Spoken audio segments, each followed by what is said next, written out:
Hi friends, ಎಲ್ಲರಿಗೂ ನಮಸ್ಕಾರ. ನಾನಿವತ್ತು ಮಶ್ರೂಮ್ ಗಾರ್ಲಿಕ್ ಫ್ರೈ ಮಾಡೋದು ತೋರಿಸ್ತಾ ಇದ್ದೀನಿ.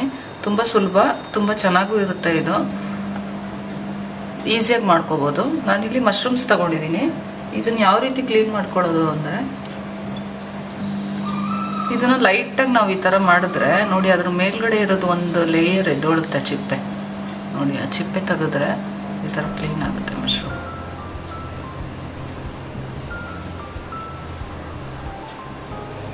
ಅದು ತೆಗಿಯೋದ್ರಿಂದ ಮಶ್ರೂಮ್ ತುಂಬಾ ಫ್ರೆಶ್ ಆಗಿ ವೈಟ್ ಆಗಿ ಕಾಣುತ್ತೆ.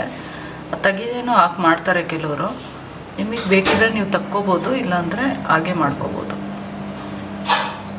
ಈ ರೀತಿನೇ ಎಲ್ಲಾನು ತಕ್ಕೊಂಡು ಈ ತರ 2 ಪೀಸ್ ಮಾಡ್ಕೋಬೇಕು. ತುಂಬಾ ದೊಡ್ಡದಾಗಿದ್ರೆ 4 ಪೀಸ್ ಮಾಡ್ಕೋಬಹುದು.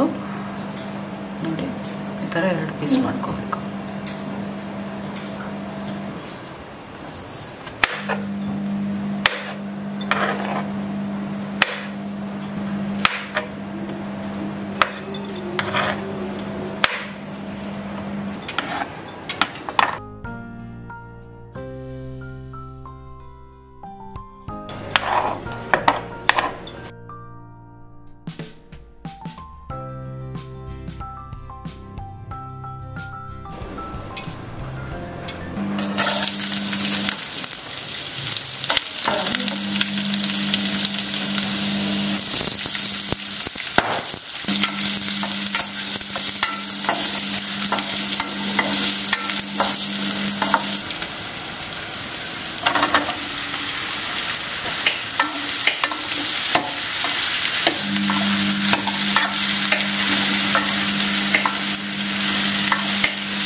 ಎಕ್ಸ್ಟ್ರಾ ನೀರೇನು ಹಾಕಿಲ್ಲ ನಾನು, ಆದರೆ ಇದು ಮುಚ್ಚಿದ ಮೇಲೆ ಚೆನ್ನಾಗಿ ನೀರು ಬಿಟ್ಟಿದೆ.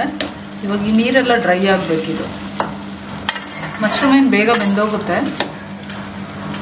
ನೋಡಿ, ಇವಾಗ ನೀರು ಆಲ್ಮೋಸ್ಟ್ ಎಲ್ಲ ಡ್ರೈ ಆಗಿದೆ. ಇವಾಗ ಮಶ್ರೂಮು ಚೆನ್ನಾಗಿ ಬೆಂದಿರುತ್ತೆ. ಉಪ್ಪು ಹಾಕ್ಕೊಳ್ಳಿ, ರುಚಿಗೆ ಬೇಕಾದಷ್ಟು. ಸಾಸ್ಗಳಲ್ಲೂ ಉಪ್ಪಿರುತ್ತೆ, ನೋಡಿ ಹಾಕೋಬೇಕು ಉಪ್ಪನ್ನ.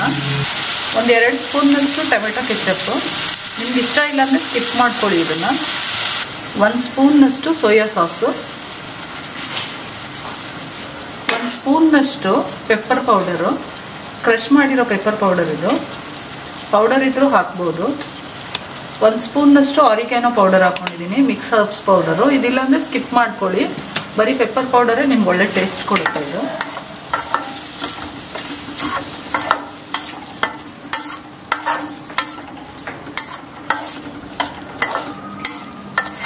ಇಷ್ಟೇನೆ, ಇದು ತುಂಬ ಸುಲಭ ಇದು ಮಾಡೋದು.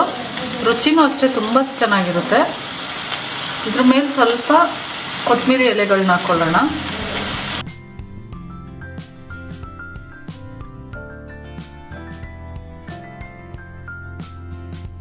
ಇದು ಎಷ್ಟು ಚೆನ್ನಾಗಿರುತ್ತೆ ಅಂದರೆ, ಈ ಗಾರ್ಲಿಕ್ ಫ್ಲೇವರು ಮತ್ತು ಈ ಪೆಪ್ಪರ್ ಫ್ಲೇವರು ತುಂಬ ಚೆನ್ನಾಗಿರುತ್ತೆ. ಇದು ಒಂದು ಬೌಲ್ ನೀವು ಕೊಟ್ಟರು ಅದು ತಿನ್ನೋದೇ ಗೊತ್ತಾಗಲ್ಲ, ಇನ್ನೂ ಬೇಕು ಅನಿಸುತ್ತೆ, ಅಷ್ಟು ಚೆನ್ನಾಗಿರುತ್ತೆ ಇದು. ನೋಡಿ, ಆಗೋಯ್ತು ಅಷ್ಟೇನೆ. ಇದು ಸ್ಟವ್ ಆಫ್ ಮಾಡ್ಕೊಳ್ಳೋಣ. ಇವಾಗ ಸರ್ವಿಂಗ್ ಪ್ಲೇಟ್ಗೆ ಹಾಕ್ಕೊಳ್ಳೋಣ.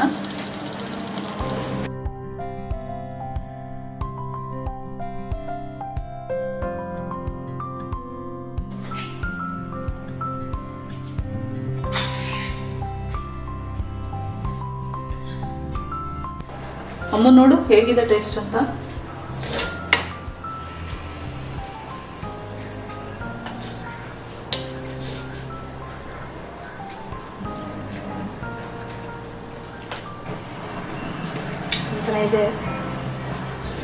ಇಷ್ಟ ಆಯ್ತಾ?